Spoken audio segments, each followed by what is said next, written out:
तो नाराज मुख्यमंत्री से भी हैं। अरे मुख्यमंत्री ने केदारनाथ का जो बेड़ा गर्क किया ना इस टाइम, अरे बाप रे। जो सीजन चला था हम लोगों का, हाँ, हमारे जो है पेट में छुरी मार रखा है इसने। हम इसके भी बिल्कुल खिलाफ हैं, लेकिन ऐश्वर्य के हम पूरे सपोर्ट में हैं। उनके अलावा जो है बीजेपी में जितने हैं ना ये चट्टू बट्टू, हाँ। ये कोई काम के नहीं है। चट्टू बट्टू क्यों कह रहे हैं उन बेचारों को? ये हैं, ये अपने लिए हैं सिर्फ अपने पेट के लिए। बाकी इन्होंने क्षेत्र में ये आज तक न कोई आया ना आता है, ना कोई विकास कार्य किसी ने किया है। छैला के विकास कार्य आज भी पूरे क्षेत्र में है। भाजपा मरे डूबे कुछ नहीं, टिकट मिलना चाहिए ऐश्वर्या राय को, नहीं तो हम जो है बिल्कुल बहिष्कार में चलेंगे पूरे क्षेत्र में। चलिए, इस समय ग्राम बरुआ में हूँ और हमारे साथ एक भाई साहब और मिले हैं। पहले शुभ नाम क्या है आपका? नमस्कार। मेरा नाम नरोत्तम सिंह गिरवाण, ग्राम बुरवा, विकास खंड ऊखीमठ। उसीमठ। अच्छा बरुआ जी, एक चीज बताओ, इस समय उपचुनाव की तैयारी चल रही है, कैसा प्रत्याशी होना चाहिए, क्या है आपकी राय? अब प्रत्याशी तो ऐसा होना चाहिए, छैला जैसा होना चाहिए। हाँ। जैसा अब छैला जैसा तो कोई मेरे को नहीं लग रहा अनुभव, लेकिन ऐश्वर्या राय को टिकट मिलना चाहिए। क्षेत्र की जनता चाहती है इस चीज को। ऐश्वर्या रावत पे जो है आप हाँ, विश्वास जता रहे हैं। बिल्कुल। कारण क्या है?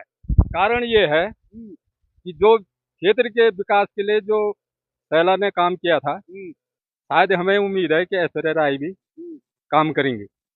उनके अलावा जो है बीजेपी में जितने हैं ना ये चट्टू बट्टू, ये कोई काम के नहीं है। चट्टू बट्टू क्यों कह रहे हैं उन बेचारों को? ये हैं, ये अपने लिए हैं सिर्फ अपने पेट के लिए। बाकी इन्होंने क्षेत्र में ये आज तक न कोई आया ना आता है, ना कोई विकास कार्य किसी ने किया है।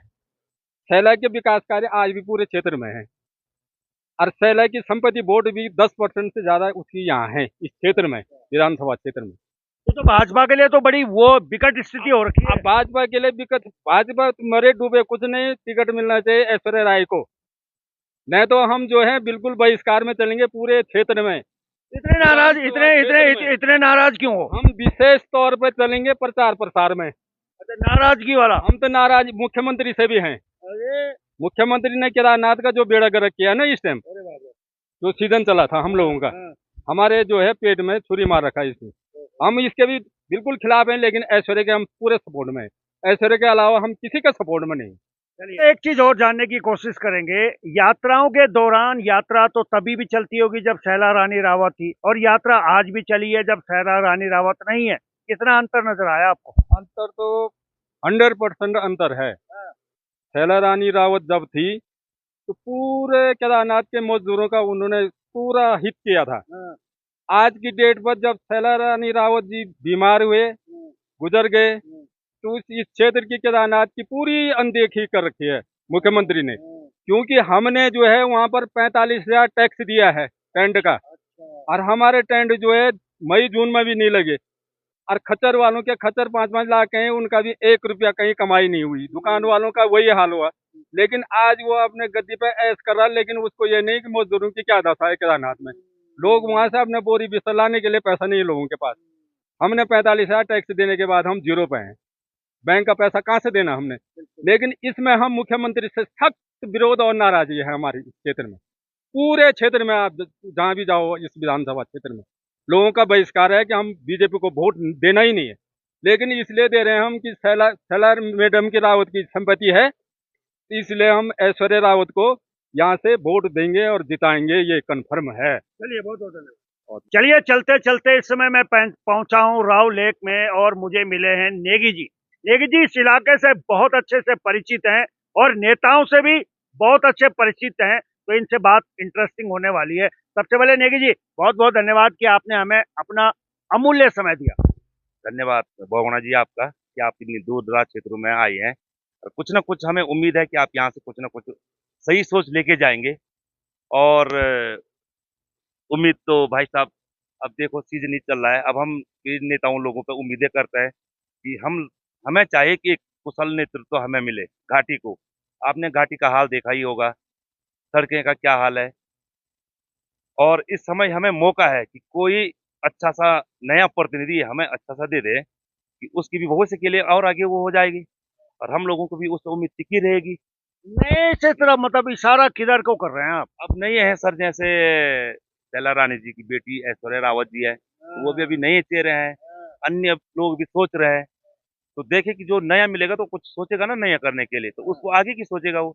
पुराने लोगों को बार बार हम देखते जा रहे हैं, तो उसमें थोड़ा अच्छा, राव लेक की बात करें तो कितना जुड़ाव स्वर्गीय फैला रानी रावत का इस इलाके से रहा है, क्योंकि ये सारा का सारा ग्रामीण इलाका है रावत।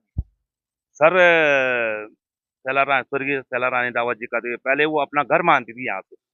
उसका तो हर घर से कनेक्शन था, हर घर में खाना खुना। वो तो मैंने ऐसे नहीं थी कि वो उतनी बड़ी लीडर थी, फिर भी ऐसे लगता कि अपनी घर की है। और काफी कुछ किया उन्होंने इस घाटी के लिए और गांव के लिए। जी। तो उनकी बेटी अब ऐश्वर्या रावत अपनी किस्मत आजमा रही है। क्या लग रहा है कि जो क्वालिटी या जो दबंगता शैला रानी रावत में थी, क्या ऐश्वर्या में भी है वो? सर वो तो एक बार मौका देने के बाद ही पता चलेगा कि भाई है उस लायक, है ना। और है अभी नहीं है, वो पढ़ी लिखी है।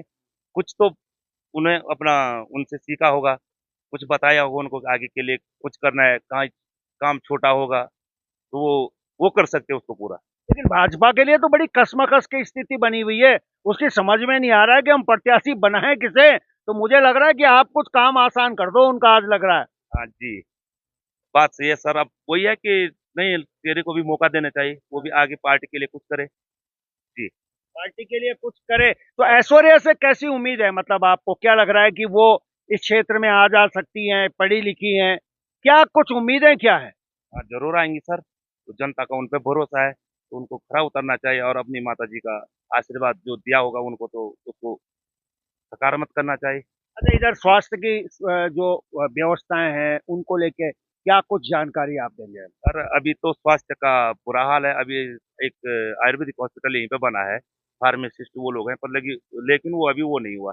और स्वास्थ्य की जहाँ तक बात है सर, गोंडार यहाँ से 12 किलोमीटर आगे है, 6 किलोमीटर का पैदल रास्ता है। तो उसमें जैसे कोई डिलीवरी वाली महिलाएं माताएं रहती है, या कोई चट्टान से गिरता है, उस समय बड़ी समस्याएं होती है। अब लगा हुआ हमारे उखीमठ ब्लॉक में भी अल्ट्रासाउंड मशीन नहीं है। उसके लिए या तो रुद्रप्रयाग जाना पड़ता है, या तो श्रीनगर जाना पड़ता है। जी, स्वास्थ्य का तो बुरा हाल है यहाँ। अच्छा, यात्रा रूट की अगर हम बात करें तो यात्रा जैसी शुरुआत में चली थी, आपको क्या लगता है कि लगातार ठीक चली है या कुछ उतार चढ़ाव आए हैं? सर यात्रा तो 2 सालों से देख रहे हम, कंटिन्यू बढ़ती जा रही है पर घटती नहीं जा रही है। इसी बार भी काफी यात्री चले, और गोरी वो मदमेश्वर और गोंडार में यहाँ तक की नौबत आ जाती है कि यात्रियों को बाहर रहना पड़ता है, व्यवस्थाएं नहीं है।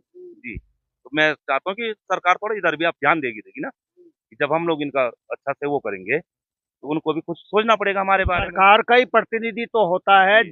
विधायक, और इस बार आप लोग पे मौका है कि आप एक अच्छा जनप्रतिनिधि चुने। तो क्या कहना चाहेंगे इस समय सरकार को? मैं यही बोलता हूँ सरकार को कि उनको भी एक अच्छा सा जनप्रतिनिधि हमें देना चाहिए, जो भविष्य के लिए भी हमें काम आ सके। अब ऐसे देंगे आज के लिए, अगले साल वो उनका वो हो जाए, एज ही चली जाएगी या कुछ भी हो जाए, तो ऐसा सोचना चाहिए हमें कि जो देगी जो अभी नहीं हुआ कार्यकाल में, वो आगे तो बता सके किसी दूसरे को। यहीं पर ऊपर में कालिसला मंदिर है सर, वहाँ 12 मास विदेशी भी यात्री आते हैं, परमानेंट सीजन चलता है वहाँ। तो जब हमें हमारे आज पहाड़ के युवा बहुत रोज बेरोजगार होते जा रहे हैं। अभी देखो केदारनाथ का हाल, वो आप सब हर कोई देख रहा है कि वहाँ टेम्परेरी हो गया। अब ये परमानेंट है सर। इधर कुछ ध्यान इधर भी जाए तो कुछ ऊपर की भीड़ भी कम हो जाएगी, कुछ यात्री इधर भी बढ़ जाएंगे, तो इस ओर भी थोड़ा उनको ध्यान देना चाहिए। चलिए, समय देने के लिए बहुत बहुत धन्यवाद। धन्यवाद बहुगुणा जी। चलिए, इस ओर भी ध्यान देना चाहिए। और राव लेक, ऊखीमठ, इस समय मैं हूँ और ये जो सारा एरिया है ग्रामीण एरिया है। तो चलिए आगे बढ़ते हैं और कुछ और लोगों से बातचीत करेंगे, क्या है जनता की राय और क्या है जनता की मांग।